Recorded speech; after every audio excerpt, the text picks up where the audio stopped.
বাঁধাকপির ছেঁকা রেসিপি কীভাবে তৈরি করেছি সেটাই শেয়ার করব।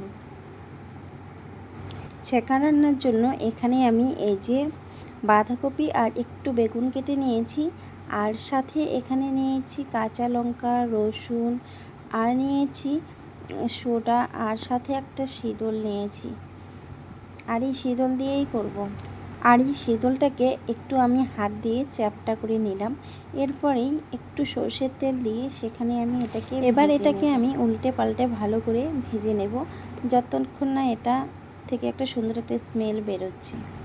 এরপর এটা ভাজা হয়ে গেলে এটাকে উঠিয়ে নিচ্ছি। এই যে আমার কিন্তু এটা কমপ্লিটলি ভাজা হয়ে গেছে, উঠিয়ে নিয়েছি।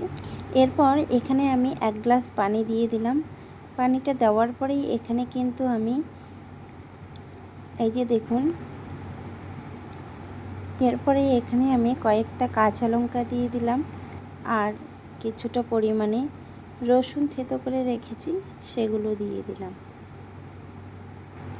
এরপরেই পানিতে আমি লবণ পরিমাণ মতো দিয়ে দিলাম, আর কিছুক্ষণ ফুটিয়ে নেব। ফুটে এলে এখানে আমি সোডা অ্যাড করব।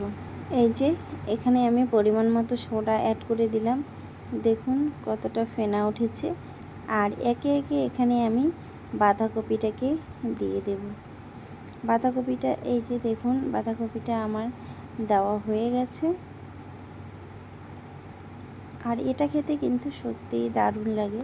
আপনারা অবশ্যই একবার এভাবে ট্রাই করবেন।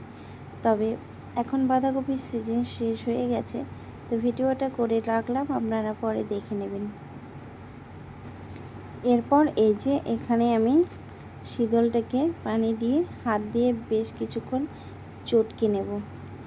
চটকে নেওয়া হয়ে গেলে এরপর এখানে বাঁধাকপিটা বেশ কিছুক্ষণ নাড়ার পরে মজে আসবে। মজে এলেই কিন্তু এখানে আমাকে আস্তে আস্তে শীতলটা এরপরে এই যে মজে এসেছে, এখন আমি এখানে শীতলটা দিয়ে দেব। আর শীতলটা থেকে এত সুন্দর একটা স্মেল বেরোচ্ছে, মানে কি বলবো।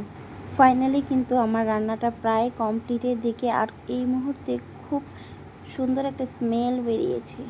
আর আপনারা এটা যে এতটাই স্বাদ কি বলবো, আর এটা বানিয়ে না খেলে বুঝতে পারবেন না। অবশ্যই এভাবে একবার ট্রাই করবেন, খুব সুন্দর হয় এটা। এরপরে আমি এটাকে এখন একটা বাটিতে আমি উঠিয়ে নিচ্ছি। ভীষণ টেস্টি হয় এই বাঁধাকপি ছেঁকা রেসিপিটি, অবশ্যই আপনারা ট্রাই করবেন।